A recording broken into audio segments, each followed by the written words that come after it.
अस्सलाम वालेकुम everyone. So in this video we are going to do diabetic food. ठीक है, अब डायबिटिक फूड जैसे कि नेम से इंडिकेट हो रहा है कि डायबिटीज़ की वजह से हमारे पास फुट में कोई प्रॉब्लम हो रही है। ठीक है, अब देखो बेसिकली होता क्या है ना कि हमारे जो डायबिटीज़ की एक्सट्रीम कॉम्प्लिकेशंस होती है ना, जिसमें हमारे पास बेसिकली माइक्रोवास्कुलर कॉम्प्लिकेशंस जो होती हैं ना, जिसमें हमारे पास न्यूरोपैथी, नेफ्रोपैथी एंड रेटिनोपैथी होती है। ठीक है, अब न्यूरोपैथी जो होती है ना बेसिकली वो हमारे पास क्या करती है, that's the main cause of the diabetic foot. ठीक है, देखो देखो सबसे पहले हमारे पास क्या हुआ है कि नर्व सप्लाई पाँव को अच्छी से नहीं जा रही। ठीक है, क्योंकि बंदे को न्यूरोपैथी हो गई है। ठीक है, अब न्यूरोपैथी होगी, नर्व सप्लाई प्रॉपर नहीं जा रही। ठीक है, तो उसकी वजह से क्या होगा, पाँव को कोई छोटा सा भी ज़ख्म लगा है, कोई ट्रॉमा आया है। ठीक है, पेशेंट को पता ही नहीं है कि उसका पाँव ज़ख्म हो गया, ज़ख्मी हो गया। ठीक है, अब वो ज़ख्मी हो गया तो वो डॉक्टर के पास नहीं जाएगा। जब डॉक्टर के पास नहीं जाएगा तो ज़ख्म मज़ीद जो है वो ख़राब होता जाएगा। ठीक है,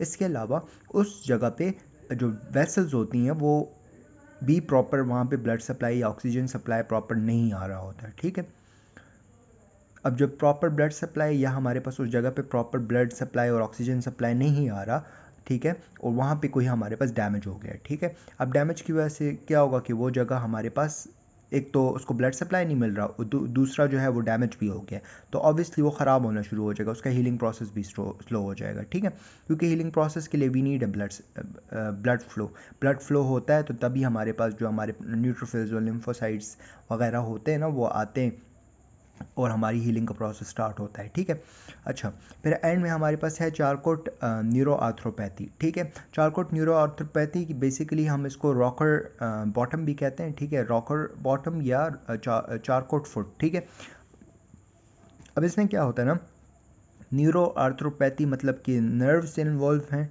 ठीक है, आर्थ्रोपैथी मतलब कि आपके जॉइंट्स वगैरह की इन्फ्लेमेशन हो गई है या डिसलोकेशन हो गई या डिग्रेडेशन वगैरह, डिस्ट्रक्शंस वगैरह, डिजनरेशन वगैरह हो गई है। ठीक है, और न्यूरो मतलब कि आपकी पेनलेस। ठीक है, चारकोट न्यूरो आर्थ्रोपैथी में आपके जो जॉइंट्स होते हैं ना वो पेनलेस, उनकी इन्फ्लेमेशन, उनकी डिजनरेशन और उनकी डिसलोकेशंस होती हैं। ठीक है, अच्छा, फिर इसके बाद आते हैं हम लोग डायबिटिक फुट की क्लासिफिकेशन पे। ठीक है, अब क्लासिफिकेशन में हमारे पास मैगेट एंड वैगनर्स क्लासिफिकेशन है। ठीक है, मैगेट्स एंड वैगनर क्लासिफिकेशन, उसके अकॉर्डिंग हमारे पास डायबिटीज़ के पाँच बेसिकली 6 ग्रेड्स हैं। ठीक है, 0 से लेकर 5 तक। ठीक है, अब 0 जो होता है ना, दैट्स अ ग्रेड जिसमें आपका फुट जो होता है वो रिस्क पर होता है। ठीक है, रिस्क पर होता है कि उसको डायबिटिक फुट हो सकता है। ठीक है, फिर इसके बाद जो ग्रेड 1 है ना, उसमें लोकलाइज सुपरफिशियल अल्सर होता है, लोकलाइज होता है और सुपरफिशियल अल्सर होता है।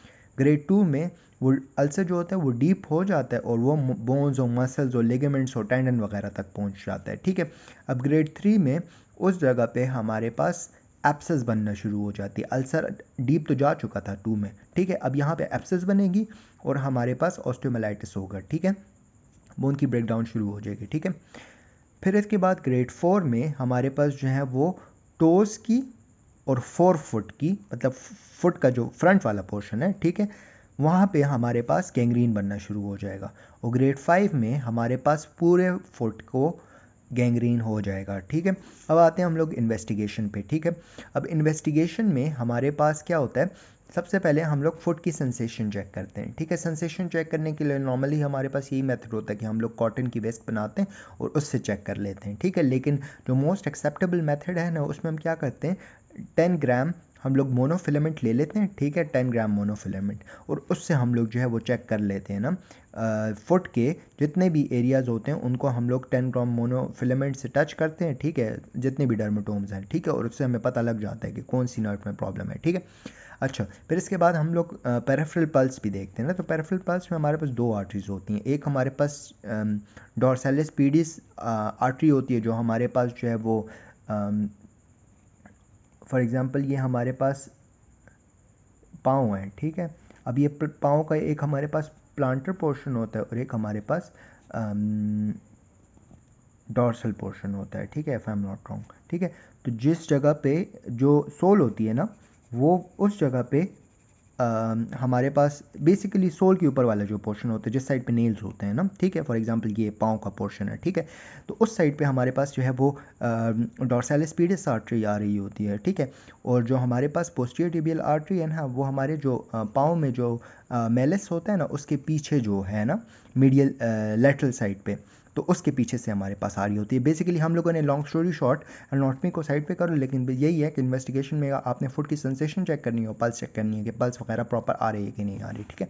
अच्छा, अब आपने इसकी मैनेजमेंट पे क्या करना है। देखो मैनेजमेंट में ना, देखो सबसे पहले हमारे पास, क्योंकि ये तो हमारी मेडिसिन है ना, तो मेडिसिन की तो अपनी मैनेजमेंट होती है, सर्जरी की अपनी मैनेजमेंट होती है, ठीक है। देखो सबसे पहले आपने क्या करना है, एज अ मेडिकल ऑफिसर आपने उस जगह को डिब्राइमेंट करनी है। डिब्राइमेंट में यही होता है कि आपके जितने भी डेड और नेक्रोटिक टिश्यूज़ हैं उनको आप रिमूव कर देते हो, उस जगह को आप प्रॉपर साफ़ कर देते हो कि मज़ीद इन्फेक्शन जो है वो स्प्रेड ना करे, ठीक है। इसके अलावा आप पेशेंट को एंटीबायोटिक भी दे देते हो, ब्रॉड स्पेक्ट्रम एंटीबायोटिक, जिसमें आपके जो है वो सेफेलोस्पोरिन वगैरह आ जाते हैं, पेनिसिलिन वगैरह, ठीक है। फिर इसके बाद आपने क्या करना है कि आपने कस्टमाइज इंसोल्स बनानी है, ठीक है, मतलब कस्टमाइज इंसोल्स बनानी है। फिर इसके बाद आपने और ऑर्थोटिक फुटवेयर्स भी बनाने हैं, ठीक है। एक आपका हो गया डिब्राइमेंट, एंटीबायोटिक, इसके अलावा कॉस्मेटिक इंसोल्स होते हैं, ऑर्थोटिक फुटवेयर्स होते हैं, ठीक है। फिर इसके बाद कास्ट होती हैं। अब कास्ट हमारे पास दो तरीके की होती हैं, एक हमारे पास टोटल कॉन्टैक्ट प्लास्टर कास्ट होती है और एक हमारे पास इमूवेबल एयर कास्ट बोर्ड्स होती हैं, ठीक है। ये बस इस सिंपल याद रखो, एक टोटल कॉन्टैक्ट प्लास्टर कास्ट होती है और एक आपकी इमूवेबल एयर कास्ट बोर्ड्स होती हैं, ठीक है। अगर इन सब चीज़ों से भी फ़ायदा नहीं हो रहा ना, तो आपने क्या करना है, पेशेंट को एम्पुटेशन कर लेनी है, उस पाँव का वो हिस्सा काट देना है, ठीक है। अच्छा, फिर आते हैं हम लोग, अगर पेशेंट में हमारे पास चारकोट न्यूरो आर्थ्रोपैथी है ना, तो उस पेशेंट पे आपने क्या करना है, बस सिंपल उस पेशेंट में आपने क्या करना है कि उस पाँव को आपने इमोबिलाइज करवा देना है, ठीक है। इमोबिलाइज करवा देना है कितने टाइम के लिए, 3 से लेकर 6 महीनों तक के लिए, ठीक है। अब 3 से 6 महीनों तक जब आप इमोबिलाइज कर दोगे तो उस एरिया में जो हमारे पास मसल और जॉइंट की डिसलोकेशन इन्फ्लेमेशन थी ना, वो ठीक हो जाती है, ठीक है। तो ये इसकी ट्रीटमेंट होती है, ठीक है। और इसकी obviously prevention is better than cure. कोई पेशेंट है, डायबिटिक पेशेंट है, तो उसको आप पहले से ही बता दोगे कि आपने अपने पाँव का ख्याल रखना है, आपने पाँव को ज़ख्मी नहीं करना, आपने ब्लड ग्लूकोज लेवल जो है वो मेंटेन रखना है। इसके अलावा आपने जो है वो डायबिटीज़ की मेडिकेशंस टाइम पर लेनी है, अपनी डाइट और लाइफस्टाइल एक्सरसाइज वगैरह करती रहने हैं, प्रॉपरली अपने पाँव को साफ़ रखना है, ठीक है। और रूटीन चेकअप करवाना है अपने, थोड़ा सा भी ज़ख्म हो जाए तो डॉक्टर के पास पहुंचना है, ठीक है। That's it, we are done with the diabetic foot. If you guys have any question, you guys can ask. Thank you, जज़ाकल्लाह खैर।